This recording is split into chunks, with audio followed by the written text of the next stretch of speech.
Hello.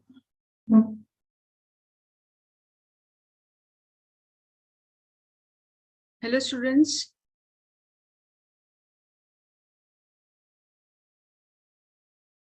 Good morning.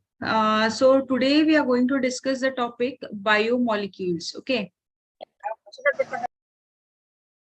Yes. So what are biomolecules? So biomolecules are organic molecules. Okay. So that includes carbohydrates, proteins, lipids, nucleic acid. Okay. So these are the important class for the survival of living cells, right? So how they are produced? They are produced by living organisms. Okay. So these are organic molecules. So we are going to discuss each. So we are going to deal with all the biomolecules, carbohydrates, proteins, okay, then vitamins, nucleic acid, etc. So we'll start. So what are carbohydrates? So we'll see carbohydrates.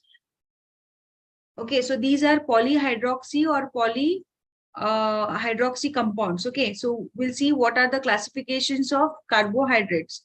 So carbohydrates are classified based on the hydrolysis as okay, they are classified into monosaccharides, disaccharides, that is oligosaccharides and polysaccharides. So what do you mean by monosaccharides? So they produce only one unit, okay, and oligosaccharides, so monosaccharides, they mono means only one single, okay, so they do not produce further or they do not undergo further hydrolysis, okay.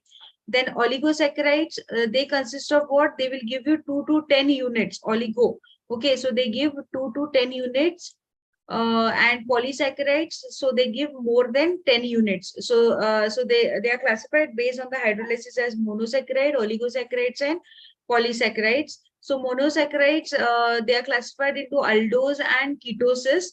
What do you mean by aldose? Aldose is nothing but polyhydroxyaldehyde, and ketosis is polyhydroxy ketones. Okay, so the example for aldose is glucose, galactose. Okay, so it has a aldehyde group, and ketosis means what? It has a ketone group. So that is your fructose. Okay, that is your fructose.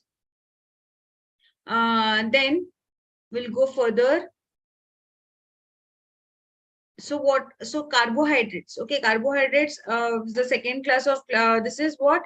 Oligosaccharide. So oligosaccharide means what? They give you 2 to 10 units. So they give you 2 to 10 units. So these are further classified as disaccharides, trisaccharides, and tetrasaccharides. What do you mean by disaccharides? So they will yield you two. Okay, 2 units. So for example, sucrose. Okay, sucrose, maltose, lactose. So when they undergo hydrolysis, they will give you 2 units. Trisaccharides means the example is raffinose. So they will give you 3 units. And tetrasaccharose is stachyose. Okay, so they will give you 4 units. So the examples for your disaccharides, important examples are sucrose. So sucrose on hydrolysis give you glucose and fructose. Maltose on hydrolysis give you glucose plus glucose. Lactose will give you galactose and glucose. Okay. So next is carbohydrates. They are classified as polysaccharide. Polysaccharide means which gives you more than 10 units. The examples are starch and cellulose. So what you need to remember the examples. Okay, so examples for monosaccharide, disaccharides, trisaccharides, tetrasaccharides, and polysaccharides. So you need to remember the examples, and you need to know on hydrolysis what they will yield. Okay.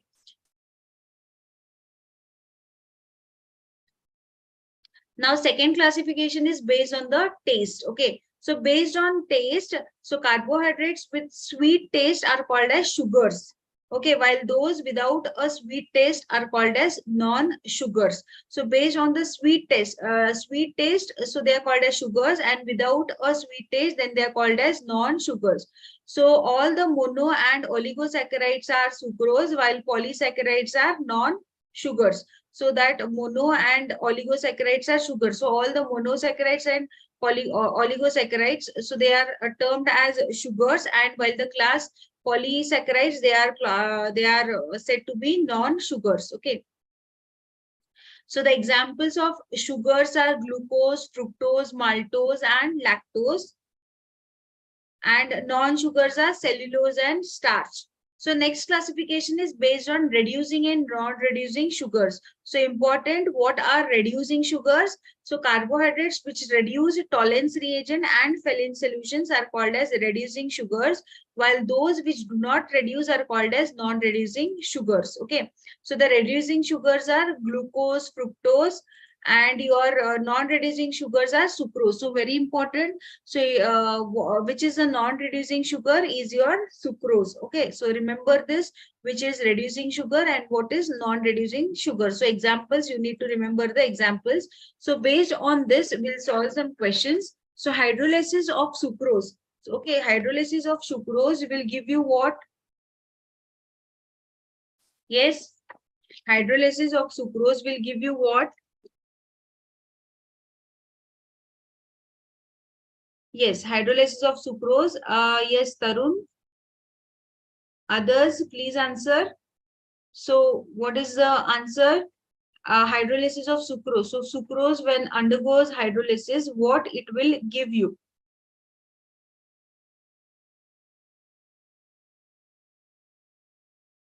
Yes. So the answer is what? It will give you glucose and fructose. Okay, sucrose, when it undergoes hydrolysis, it will give you glucose and fructose. So we'll go for the next one. The pair of compounds in which both the compounds give positive test with tolerance reagent is. So which is a pair of compound which will give uh, positive test with tolerance reagent?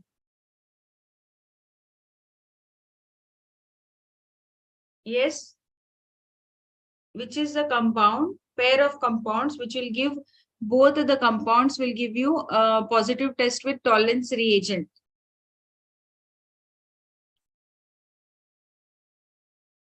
Yes. The answer is, what is the answer? Yes, Lohit, your answer is right. Tarun, yes, answer is right. So it was glucose and fructose. Okay, it is glucose and fructose. Okay, so glucose and fructose are reducing agents. Okay, glucose, why? Because due to the presence of aldehyde group, while fructose is, okay, fructose in the presence of basic medium, it forms glucose, so which reduces the tolerance reagent. So the answer is B. Okay, the answer is B. So we'll go for the next one. Which of the following reduces tolerance reagent? Yes, which of the following will reduce the tolerance reagent?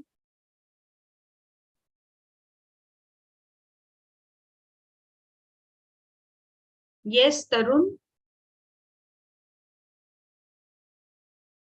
Others, please answer. Yes, Lohit, your answer is right. Yes, Abhishek. Yes, so the answer is C. Okay, glucose. So your cane sugar is nothing but your sucrose. Okay, cane sugar is sucrose.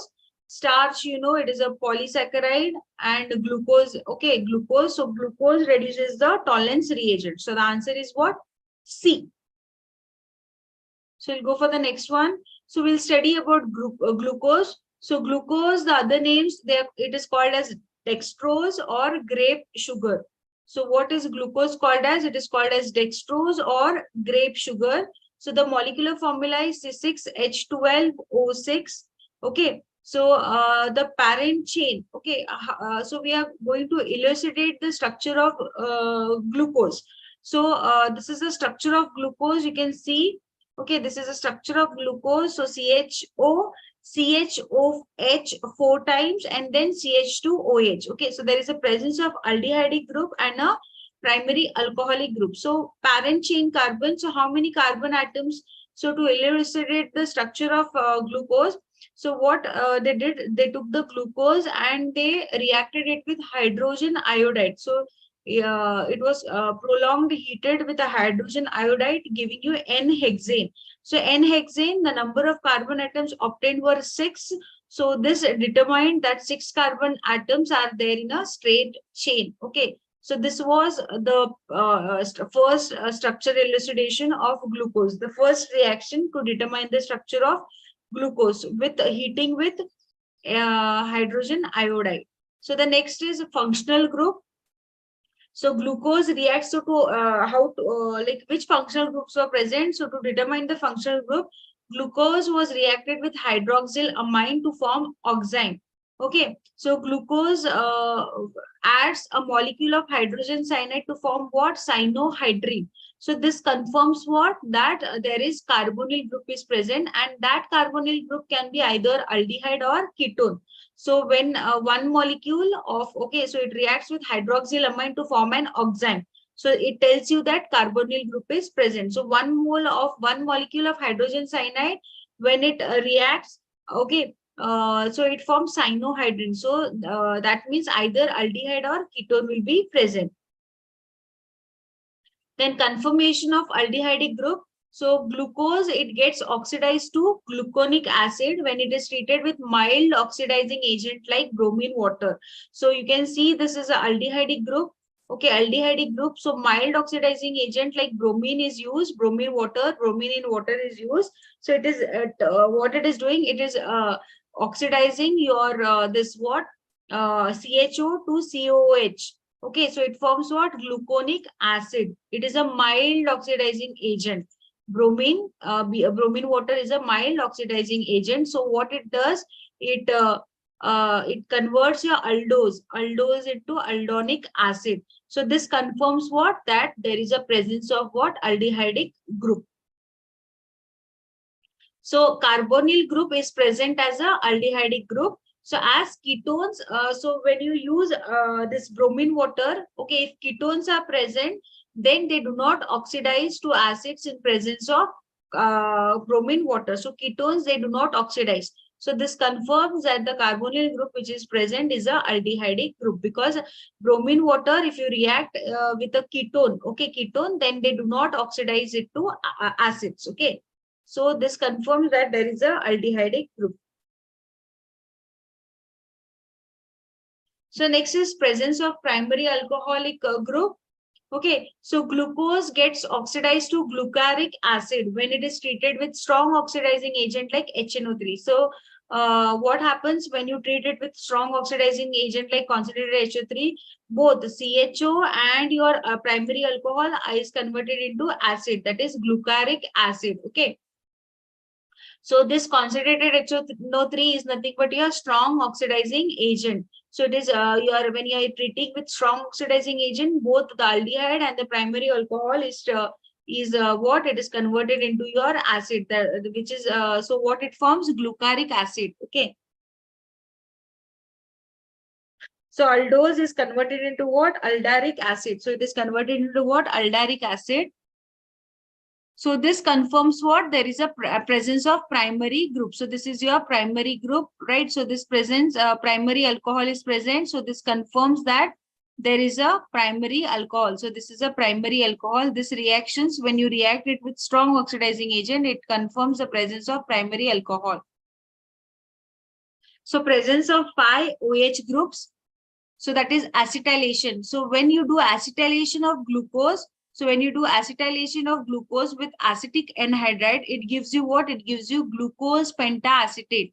Okay. So that is, you have how many OH? You can see here all the OH groups. So here 4 OH and here 1. So 5 OH groups. So you react with acetic anhydride in the presence of what? Pyridine.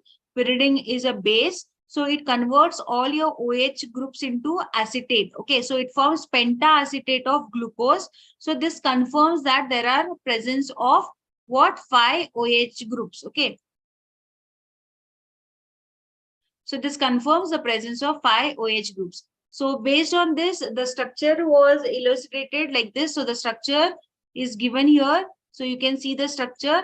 So glucose is concluded to have 5 alcoholic groups and 1 aldehydic group. So you can see this is an aldehydic group at C1, and you can see C2, C3, C4, C5, C6, C5. Okay, up to C5 you have what? You have your OH group, and at C6 it is a primary alcoholic group. Okay, C1 aldehyde group, C6 alcoholic group, primary alcoholic group, and C2 to C5 is your OH groups. Okay, so this confirms the structure of glucose. So we'll see some questions now.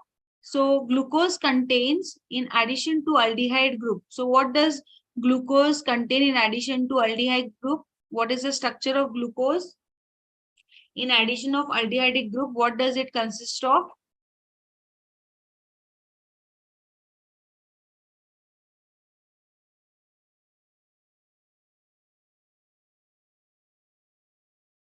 Yes, Abhishek.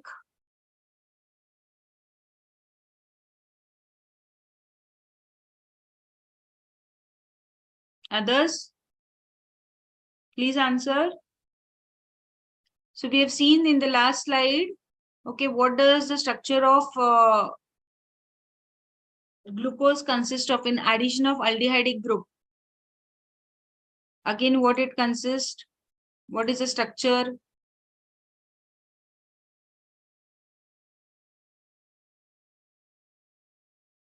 The answer is B. One primary OH and four secondary OH groups. Okay, so it consists of what? One primary OH, right, and four secondary OH groups. So the answer is B. Okay, the answer is B. Next, a diabetic person carries a packet of glucose with him always. Because why do a diabetic person carries a packet of glucose with him always? What happens? How it acts as? Yes.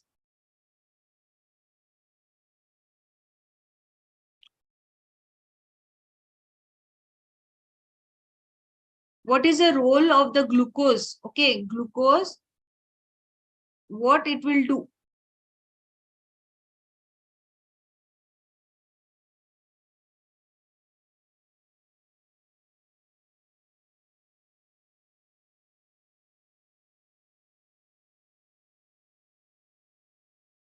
So the answer is D. Okay, the answer is D. It increases the blood sugar level almost instantaneously. Okay, so suppose a diabetic person, okay, he is traveling and suddenly he feels he faints. Okay, he faints.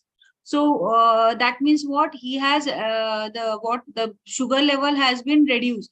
So if he intakes small amount of glucose, okay, if he intake small amount of glucose, so what it will do? It will increase the blood sugar level instantaneously. Okay, it will increase the, so glucose sugar level of diabetic person sometimes suddenly falls. Okay, so immediate intake of glucose, what it does, it increases the sugar level to normal. Okay, so the answer is what? The answer is D. I hope you are getting the answer. So the answer is D. Why? So suddenly for diabetic person, okay, if the sugar levels are down, so if he takes glucose, so it comes to back to normal. So this is the answer. D is the answer. So we'll go for the next one. The two functional group present in a typical carbohydrate are, yes, which are the two functional group which are present in typical carbohydrates?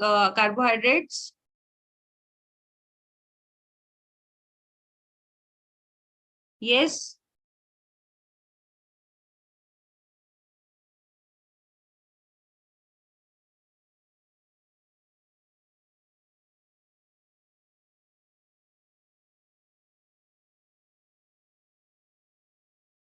Where you have acid?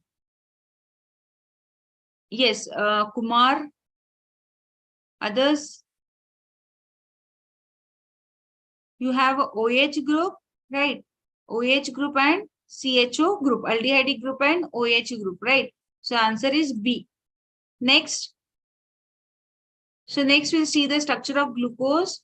Okay, so it forms a cyclic structure like this. So this is alpha glucose. Okay, if OH is on the right hand side, that is it is alpha glucose. And if the OH is on the left hand side, then it is called as beta glucose. Okay, so these are the structures. Then when you draw the, okay, you draw them in cyclic structure. Okay, so these are, it forms a pyrano structure. You can see here. So this is the way you're going to represent. So this is called as Havard structure. So if OH is at the right side of the, okay, right side, then it is alpha D glucose. Okay, so these are the Havard structure. So this is alpha D glucose. So now to get beta D glucose, what we have to do? You have to just simply rotate the functional group at C1. So if you rotate the functional group at C1, you get what? Beta D glucose. So this is the beta D glucose structure. So you can see here the OH is on the left hand side, right? Here it is right hand side. So it is what? It is beta D glucose. So these are the Havort structure. Now what is anomers? Okay, what is anomers? So anomers are nothing but, so you can see here, uh, so, so here this is C1. So at C1 carbon, there is change in the configuration. So C1 is said to be anomeric carbon. So what are these anomers now? So these are the isomers of carbohydrates whose configuration differs at carbon atom of functional group. So you can see both the cyclic forms, that is alpha and beta, are in equilibrium in the open chain structure. Okay. So this is alpha D glucose, this is beta D glucose. So this forms a pyran. So this is a structure is pyranose. Okay, pyranose structure. So these structure are called as pyranose structure. So this is alpha D glucopyranose and this is beta D glucopyranose structure. So next we'll see the cyclic structure of fructose. Okay, fructose. So this is a cyclic structure of fructose. So this is alpha D glucose, same fructose. So if it is on the OH is on the right hand side, then it is alpha. If it is on the left hand side, then it is beta. Okay. So these are what? These are having four carbon atoms. So it is called as furan. So these structures are called as furanose. Okay, these are called as furanose. These are fructose derivatives. So they are called as fructofuranose. So these are called as fructofuranose. So we'll see the questions. The term anomers of glucose refers to. Yes, the term anomers of glucose refers to. What does anomers of glucose refers to? What do you mean by anomer?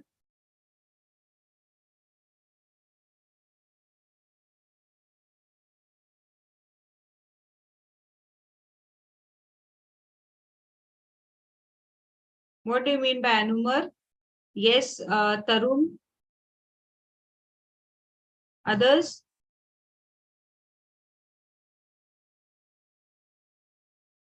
Anomer means what? Anomer means isomer of glucose that differ only in the configuration at carbon 1. Okay, so it is anomers.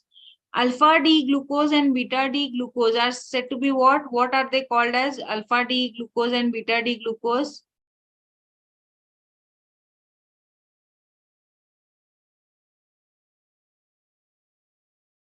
Alpha D glucose and beta D glucose are called as what? Anomers, ma'am. Yes. So they are called as what? They are called as anomers. Okay, right. So we'll go for the next one. Which of the following reactions of glucose can be explained only by its cyclic structure?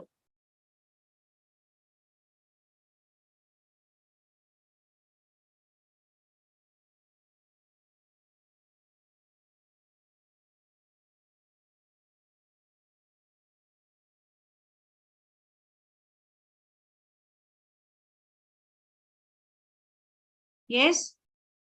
The answer is C. Pentacetate of glucose does not react with hydroxyl amine. Okay.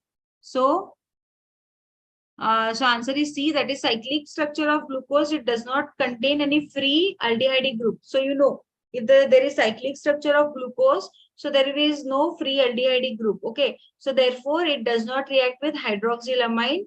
Okay, so so this is the reaction. So pentacetate of glucose does not react with hydroxylamine. So the glucose structure can be explained by its cyclic structure with this particular reaction. Okay, so we'll go for the next one.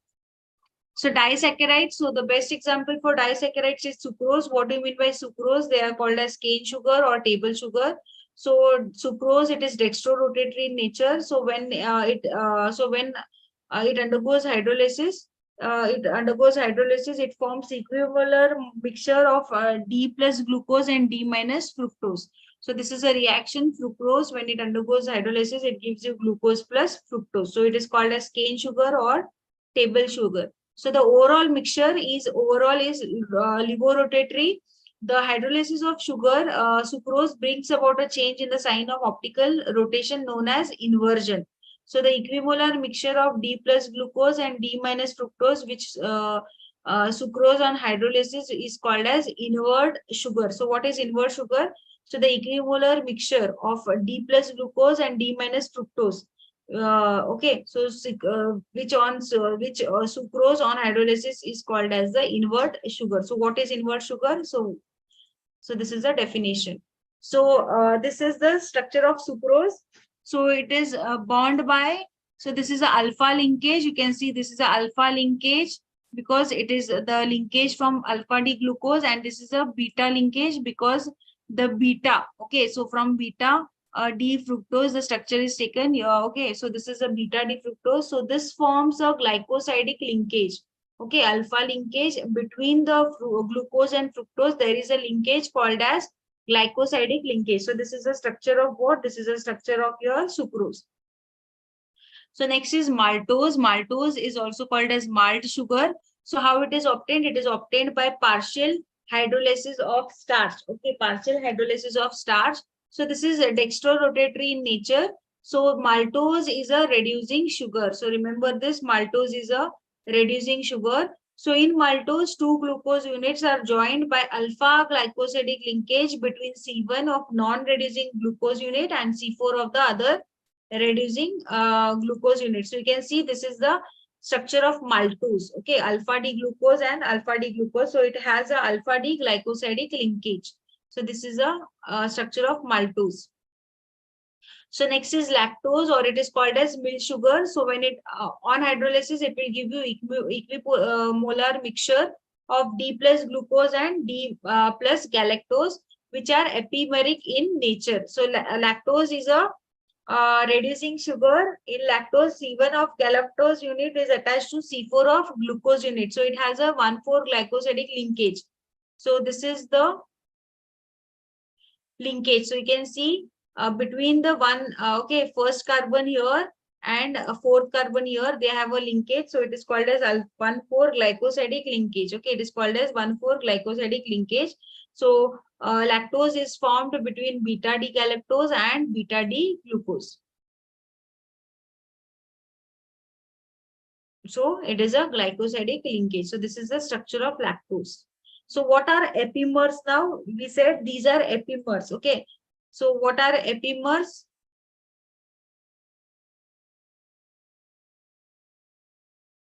So epimers are those which differ in the configuration at carbon atoms other than anomeric carbon. Okay. So what do you mean by anomeric carbon? That is the configuration is changed only at the C1. So at C1 carbon, there is change in configuration. So other than C1, if there is change in the configuration, then it is said to be what? Epimers. So epimers are those which differ in configuration at carbon atoms other than anomeric carbon. So we'll see some questions now. What is sucrose? Sucrose is a non-reducing sugar. Why it is called as non-reducing sugar? Why it is said to be non-reducing sugar?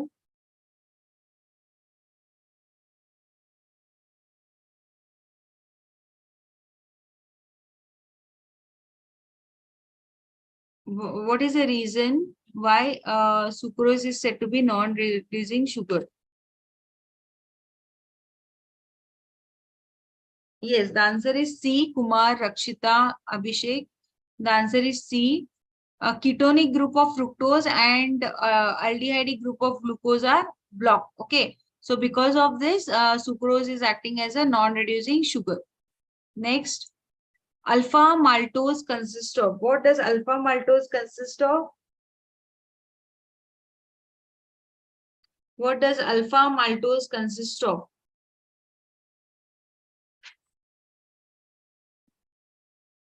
We have seen the structure of maltose. So what does alpha maltose consist of?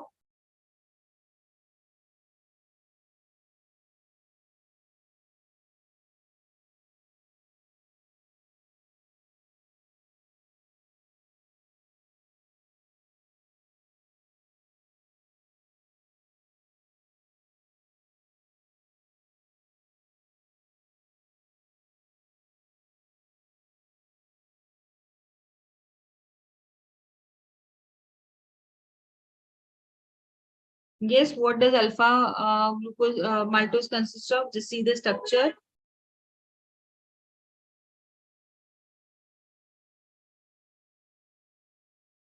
So it consists of what? It consists of sear. What it consists of? Yes, arpita. Others see the structure, see the question. What is the type of linkage? All are saying B. B means it has, yes, Tarun, Arpita. You can see here. So it consists of what? Alpha D glucopyranose structure with what? With 1,4 glycosidic linkage, right? It is between 1,4 glycosidic linkage. So it is what? D. The answer is D. Okay, so the answer is D. So we'll go for the next one. Yes, the answer is D.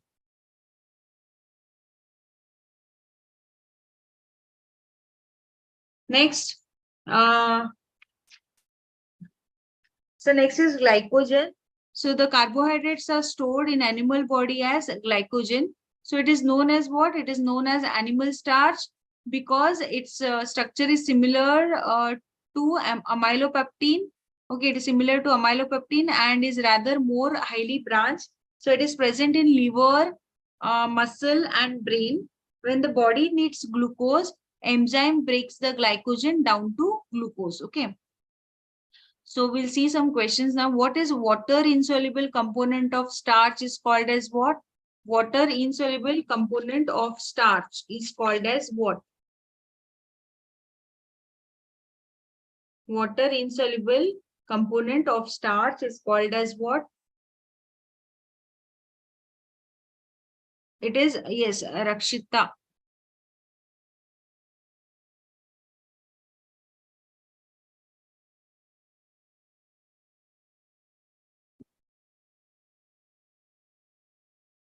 So the answer is A. Okay, it is amylopectin. It is amylopectin.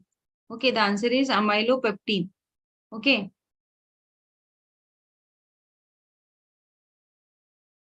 Amylopectin. Next, indigestible carbohydrates, which is also constituent of our diet is, which is the indigestible constituent, which is also constituent of our diet.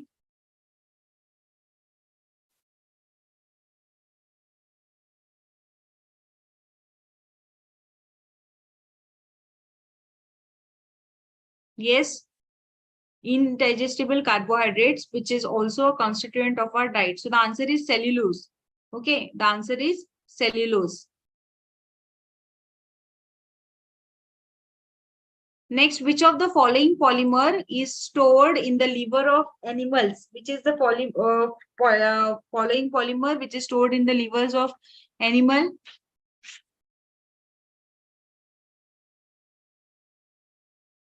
Yes, yes, Abhishek, Kumar, Akash, yes, the answer is D, glycogen. Yes, Arpita, the answer is D. So we'll go for the next one.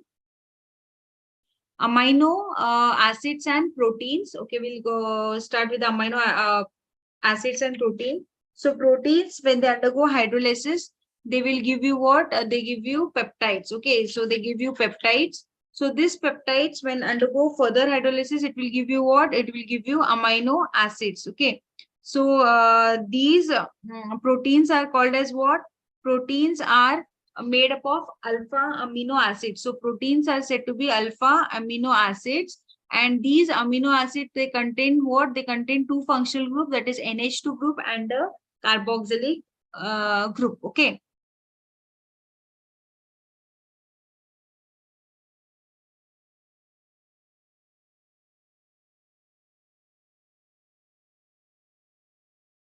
So this is a structure of amino acid. You can see the structure of amino acid here.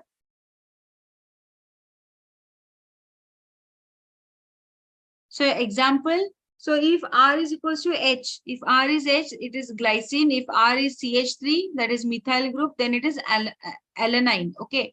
So classification of amino acids. So amino acid are classified into acidic amino acid, basic amino acid, and neutral amino acid. So the example for acidic is aspartic acid. Basic amino acid is lysine, then neutral amino acid is glycine. Okay, so these are the classification of amino acid. Now, what do you mean by essential? So amino acid are again classified into essential and non-essential amino acid. Essential amino acids, they are not synthesized by the body. They are to be taken from the diet. Non-essential amino acids, they are produced in the body. So the examples, so remember the examples, lysines, valine and leucine is example for essential amino acid. Non-essential amino acid examples are glycine, aniline, and glutamic acid. Okay. So these are some of the examples of essential and non-essential amino acid. So zwitterion structure of alpha amino acid. So you can see the structure NH2. Okay, NH2. The characteristic of zwitterion of that is the structure of amino acid is NH2. You know, it is basic in nature, and as COH. Okay, so the amino acid they are basic as well as acidic in nature due to the presence of one amino group and one acidic group. So it undergoes, it shows your dipolar ion. It shows your dipolar ion, thus it acts as a Zwitter ion. So we'll see some questions. Amino acid usually exists in the form of Zwitter ion. These means that amino acid consists of what? Which groups? Yes. It consists of what groups?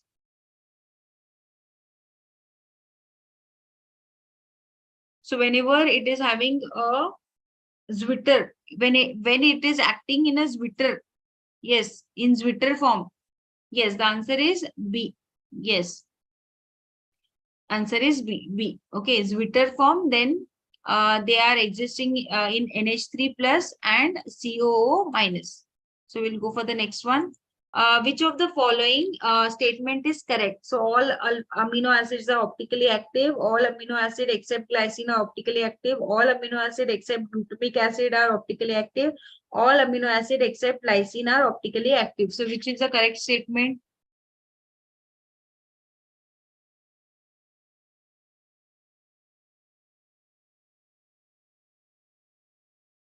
So the answer is B. Okay, all amino acid except glycine are optically active. Okay, so the answer is B.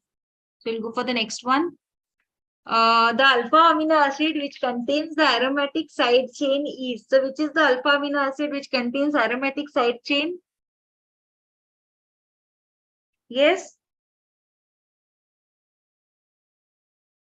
Which is the alpha amino acid which consists of aromatic side chain? Rakshita, Kumar, others? Yes, Tarun, the answer is what? It is tyrosine. Okay, tyrosine. So it has a aromatic side chain. Okay, so we'll go for the next one. So peptides. So what are peptides? So peptides are formed by condensation of NH2 group of one amino acid with COH group of other with the elimination of water molecule. Okay, glycine. So this is a structure of glycine. So when it reacts with your alanine, okay, alanine. So this is so what is how is peptide bond formed? Peptide bond is formed by condensation of NH2 group of one amino acid with COH group of another amino acid, okay, with the elimination of water. So they have taken an example of glycine and aniline. So you can see COH group of glycine is taken and NH2 group of aniline is taken. So with the elimination of water molecules, so it forms CONH bond. So this CONH bond is nothing but your peptide bond. Okay, so this bond is called as a peptide bond. CONH bond is called as a peptide bond. So this is a peptide bond. Okay, so dipeptide. Now, if you want dipeptide, so if you form a dipeptide, so dipeptide is made up of two amino acid. So whenever you have two amino acid, that means it consists of one peptide bond. So dipeptide is made up of two amino acid because it contains of one peptide bond. So N peptides are made up of N amino acids. So it contains N-1 peptide bonds. So what do you mean by proteins? So peptides having molar masses less than 10,000 are polypeptides, and which have molar mass more than this, then they are called as proteins. So when you have peptides which are having molar masses less than 10,000, okay, then they are called as polypeptides. And if they have molar mass more than this, then they are called as proteins. Okay. So classification. So based on the molecular structure, it is classified as a fibrous and globular proteins. So fibrous means they are the structure is like fiber, and globular means they have a spherical shape. So these fibrous proteins, they are insoluble in water. The example is keratin, collagen, myosin. Okay, so these are the fibrous example of fibrous. Globular protein, they are soluble in water. The example is insulin, hemoglobin, and albumin. Okay. So structure of protein. So what is primary structure? So this is the primary structure. You can see the structure, primary structure of protein. So it refers to the sequence of amino acid to form a polypeptide. So next is secondary structure. What do you mean by secondary structure? So this is a secondary structure. So secondary structure, it refers to the folding of polypeptide. So it undergoes folding of the polypeptide. Okay. So primary structure, it forms a sequence of amino acid to form a polypeptide. In secondary, it undergoes a folding. So this is secondary structure. Then tertiary structure. So tertiary structure. So 3D structure of proteins, folding, further folding of molecule to produce specific space. So you can see it undergoes further, so it forms a 3D structure. So tertiary structure is nothing but it forms a 3D structure. So it undergoes a further folding of molecule. So these are called as tertiary structure. What do you mean by quaternary? So this describes the arrangement and ways in which the different polypeptides are held together. So here what happens? So here the different polypeptides, they are held together. Okay, so they form the quaternary structure. You can see the quaternary structures. So we'll solve some questions. A nanopeptide. Okay, a nanopeptide contains how many peptide linkages? How many peptide linkages are present in nanopeptide?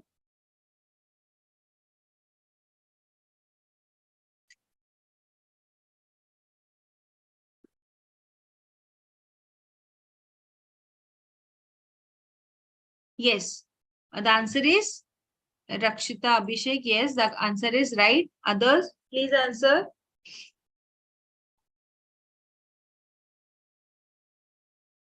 So the answer is B, right? Nano. Nano means 9.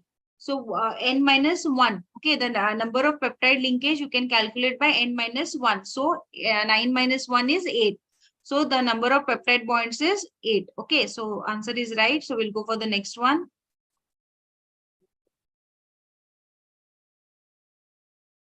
So the secondary structure of protein refers to what?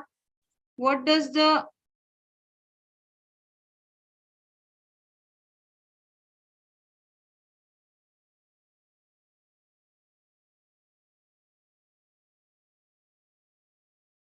secondary structure of protein refers to? Yes, Rakshita.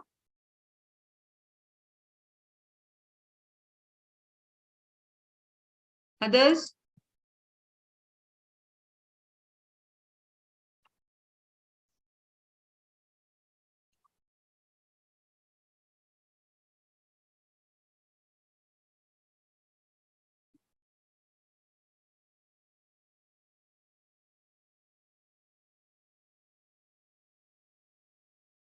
Yes, Kumar, the answer is right, Rakshita Kumar. Okay. So it forms what? It refers to the alpha helical backbone. Okay, so secondary structure, it refers to the folding of the polypeptide to form what? Helical structure. It forms a helical structure. So secondary structure, it forms a alpha helical backbone. So next is vitamins. So what do you mean by vitamins? So it is a nutrient that is organic compound which required in tiny amounts for essential metabolic reactions in a living organism. So there are about 25 vitamins which are known. So they are classified in two categories. One is fat soluble vitamins and water soluble vitamins. Now remember which are the fat soluble vitamins: A, D, E, K. So vitamin A, D, E, K are the fat soluble vitamins, and water soluble vitamins is B1, B2, B6, B12 and C. Okay. Then so these are some of the vitamins and their deficiency. So vitamin A, so it forms what? Night blindness. Okay. Xerophthalmia. So that is hardening of the cornea of the eye or night blindness. Then vitamin B1, that is thiamine. It forms the deficiency due to vitamin B1 is beriberi. Then vitamin B2, riboflavin. Okay, there is a digestive disorders or skin burning, the deficiency.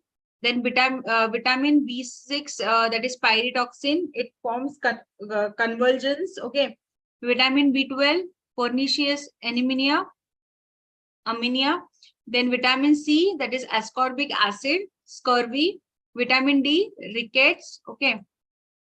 Then vitamin E, muscular weakness. Vitamin K, increase blood clotting time. So you have to remember the name of the vitamin and their deficiency. Okay.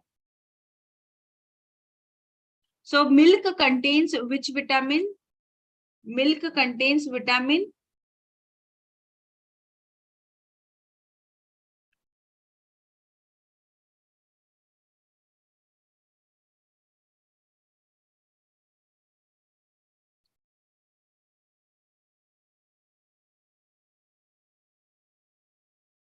Yes, the answer is A, D, E. Okay, milk contains A, D, E. So milk contains A, D, E. So deficiency of vitamin D causes what? Deficiency of vitamin D causes what?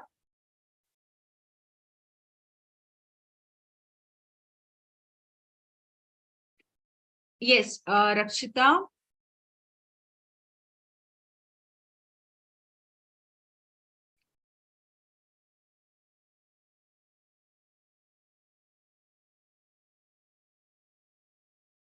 When Tarun, yes, the answer is what? Rickets. Okay, vitamin D, it causes rickets. Deficiency of vitamin C causes what?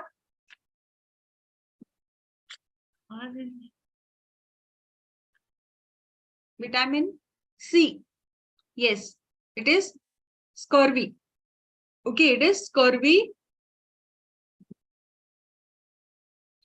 Next, nucleic acid. So what are nucleic acid? These are polymers in which repeating. Okay, these are biopolymers in which the repeating structural unit is a nucleotide. So hence nucleic acids are also called as polynucleotides. So the components of nucleotides are, it consists of a pentose sugar. So pentose sugar, it is a D-ribose or 2-deoxyribose. So both the sugars are found in furanose form. Okay. Then next is a heterocyclic nitrogenous base. So two types of nitrogenous base are present in nucleic acid. One is purine, another is pyrimidine. Which are the purines? Adenine and guanine.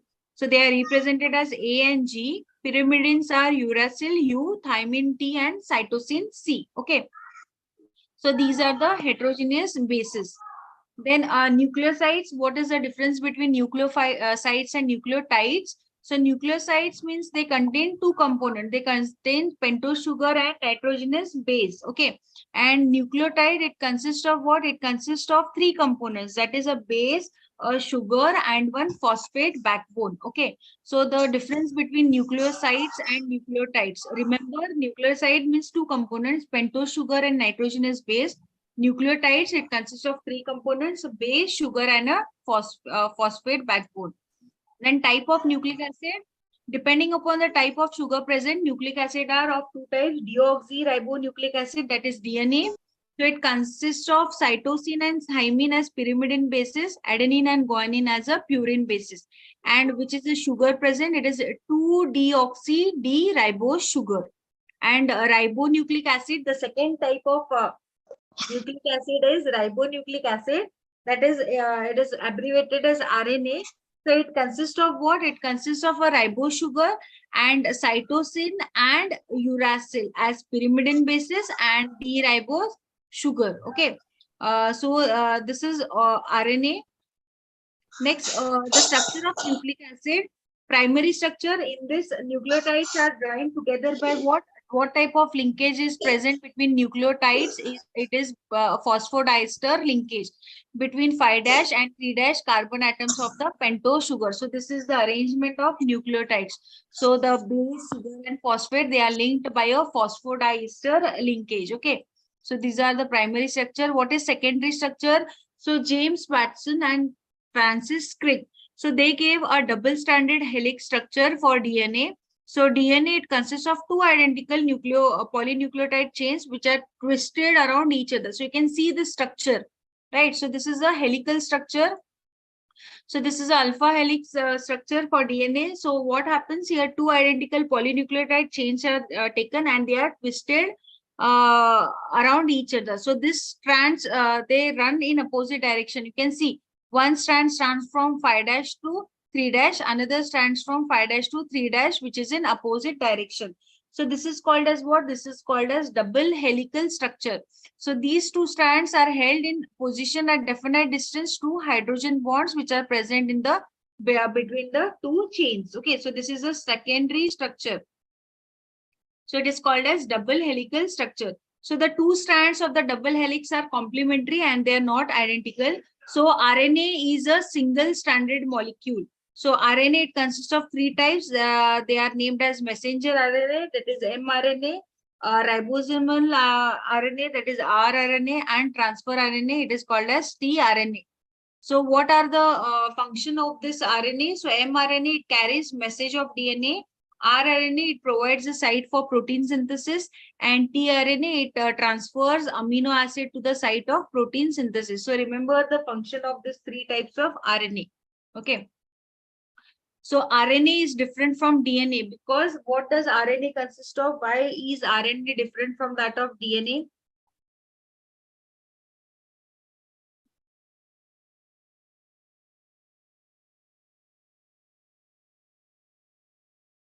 What does your RNA consist of?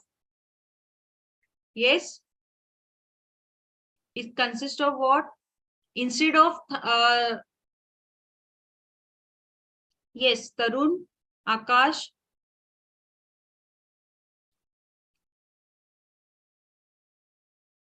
So it consists of what? It consists of ribose sugar and uracil. Okay, uracil. So it is B. The answer is B.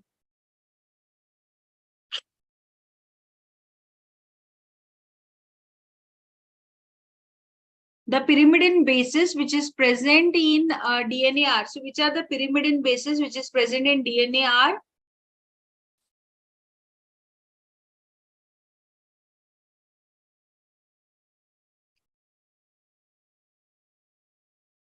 Yes, Tarun, Rakshita. So the answer is Akash. Yes, the answer is B. Okay, so answer is B. It consists of cytosine and thymine. Which are the purine bases? Purine bases, guanine and adenine. Okay, so these are the purine bases. So the pyrimidine bases are cytosine and thymine. Which of the following is not present in nucleotide? So which of the following is not present in nucleotide?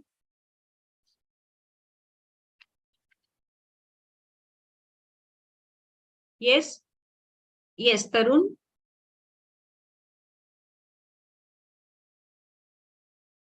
Rakshita. Kumar. So the answer is A, tyrosine. Okay, tyrosine is not present in nucleotide. Next, in nucleic acid, the nucleotides are linked by.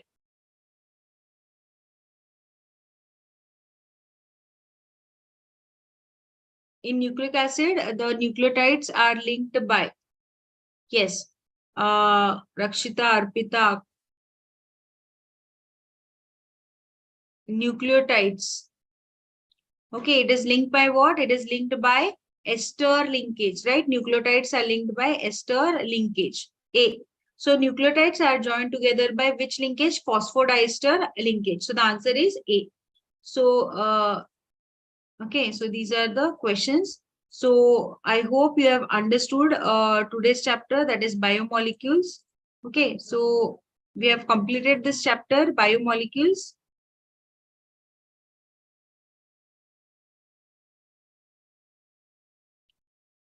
Okay, so hope you have understood all the topics. So we'll stop the session for today. Thank you. We'll continue in the next class.